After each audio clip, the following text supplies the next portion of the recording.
शुक्रिया अदा करता हूँ। कहने को इसे छोटा इलेक्शन कहा जाता है, लेकिन ये बहुत बड़ा इलेक्शन है। जब पहला चुनाव हुआ, दूसरा हुआ, तीसरा, चौथा, पांचवा, सातवां आज़ाद हिंदुस्तान में, तो इस डिपार्टमेंट का नाम वो नहीं था जो आज है। आज इसे नगर विकास कहा जाता है, लेकिन ये नगर विकास नहीं था। इस विभाग का नाम था लोकल सेल्फ गवर्नमेंट। ये खुद में एक हुकूमत है। ये विभाग खुद में एक हुकूमत है। और मैंने एक दिन बहुत लालची होकर फातिमा जबी से ये कहा कि मुझसे गलती हुई, सियासत की शुरुआत मैंने विधायक से की, मुझे जलन होती है आपको चेयरपर्सन देखकर, मेरा जी चाहता है कि ये कुर्सी मेरे पास हो, लेकिन ये मेरे ही पास है। जो लोग आज कह रहे हैं कि संविदा की नगरपालिका, पूरा देश संविदा पर है। लाल किला बिक गया, एयरपोर्ट बिक गए, पोर्ट बिक गए, रेलवे बिक गया, बचा ही क्या है? सिर्फ फौज रह गई है। वो हुकूमतें हिंद के पास है, वो रहनी चाहिए। हमारी फौज और सरकारी फौज दो अलग चीजें हैं। हमारी फौज आप हैं, और हमने इस फौज को हर महाज पर लड़ा कर देखा है, और हर महाज पर अल्हम्दुलिल्लाह फतह हासिल की है। पार्लियामेंट नहीं आ रहे आसिफ राजा, ना विधानसभा आ रहे हैं। और शर्म आनी चाहिए उन लोगों को जो देश की सबसे बड़ी कुर्सियों पर बैठकर पार्लियामेंट की जीत और विधानसभा की जीत के बारे में ये कह चुके कि हमने रामपुर भी जीत लिया।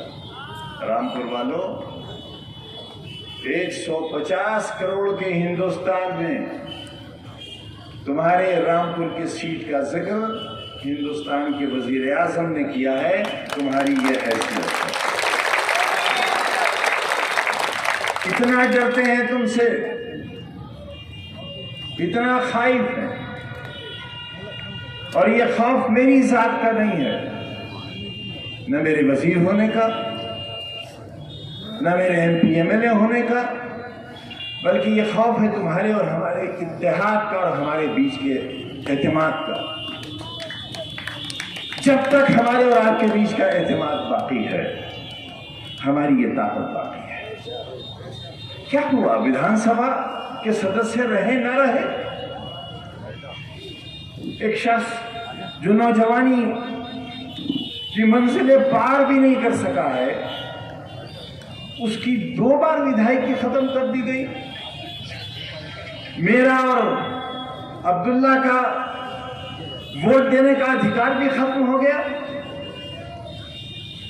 ये इतिहास, ये तारीख लिखी जा रही है, और तारीख के इस दौर का हिस्सा हो आप रामपुर के लोगों। जब इस दौर की कुर्बानी लिखी जाएगी और होने वाले मसालिम लिखे जाएंगे, तो जुल्म में और जुल्म की बर्दाश्त में रामपुर वालों को खड़ा उतरना होगा।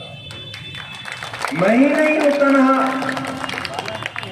वो हर शख्स जो NRCA का शिकार हुआ, जिसने जेल काटी, जो पीटा गया और जो मारा गया, जिनकी जमानतें किस तरह हुई आप जानते हो अच्छी तरह। वो दिन भी इस शहर में देखे हैं, उसके असबाब से भी वाकिफ है, उसकी वजह भी जानता है। कहां से उनके साथ धोखा हुआ, कहां से छल हुआ, कहां ईमान का सौदा हुआ, कहां शक्लें बेची गई, कहां सूरतों की कीमतें लगाई गई। सबसे और किसी से भी पोशीदा नहीं है, सब जानते हैं। मगर एक शिकायत तो है आपसे, और वो शिकायत मरते दिन तक रहेगी।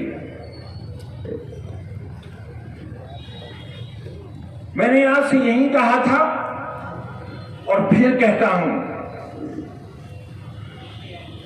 पुलिस का डंडा, पुलिस का बेंत, पुलिस की गाली, ये पुलिस का काम है।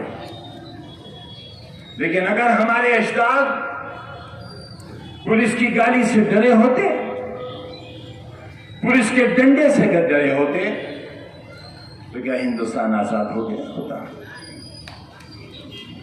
तुम भी तो आजादी चाहते हो, और तुम्हारी आजादी के लिए कब से लड़ाई शुरू की हमने, और दोहरी गुलामी थी यहां हुकूमत की और अंग्रेजों के दलालों की।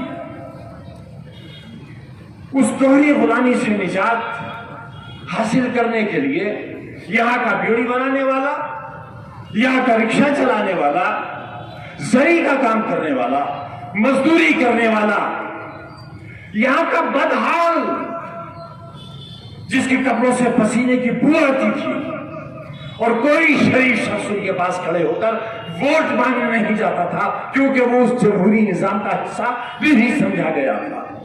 और पहली बार बीड़ी की ब्रांचों पे बैठकर वहां तबादला ख्याल हुआ और नए एक रामपुर और एक नए रामपुर, नए हिंदुस्तान का नक्शा तैयार हुआ। किसके बीच?